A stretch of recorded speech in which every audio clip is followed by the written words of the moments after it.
state. But here's what these two programs, I won't go into the details, I now only have 4 minutes left, what these two programs purport to do. The Advanced Opportunity Act, in simple terms, provides school districts funding so that they can associate or they can reimburse families, students, for things like test taking. Or if a student is taking an advanced placement course or dual enrollment course, the student family is provided support to pay for that. So the money goes to the student based upon what the student's attempting to do. It also could apply, and this gets to the career and technical education, to taking courses, a certification course at Bedey College or something like that. So it's a way to actually take the money, instead of just throwing money into the school district, you have money going to the school district that the requirement is that the district associate this money with the student. And then the student and the student's family has choices about the directions they're going to go with that. And I'm going to stop on that one and move on to the proficiency-based learning.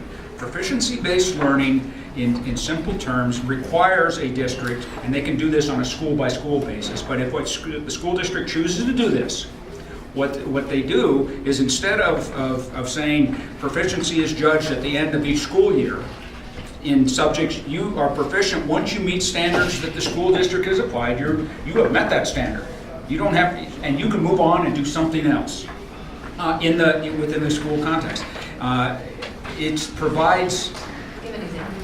An example would be, suppose I'm taking an English course, and it's a year-long English course, and I meet all the requirements and I'm proficient after half a year. I get proficiency for that, and now I have a gap in my schedule to do something else. And it's designed so that the student is involved in choosing the way they want to go forward. And here's where it's good for career and technical education, and also for college preparation. Because at the end of the pipeline in the education process, students suddenly have time in their schedule to take additional college prep courses, or go to Bedey College, or do things like that before they're even, quote, a graduate out of high school. So this is a real interesting opportunity. I saw it put in place. I actually went to a school that was doing it in eastern Montana, and here's the price tag you have for it.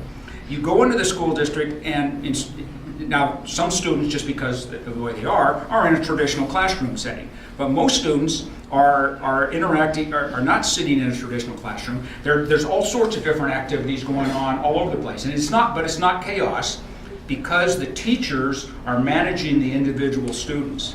And the challenge to put this in place is to change the mindset and the training of teachers so that they manage quote, students, or manage classrooms in this less structured paradigm. This particular program provides some funding to the school district, not perpetual funding, but to the school district, to help pay for them to retrain their staff, and also to come up with means to manage their schedules. This has been tried in Maine. It's in place in a large school in Canada, and there are some indications that this is actually a less expensive way to run manage a school district than traditional classrooms. And I'm stopping right there. I'm already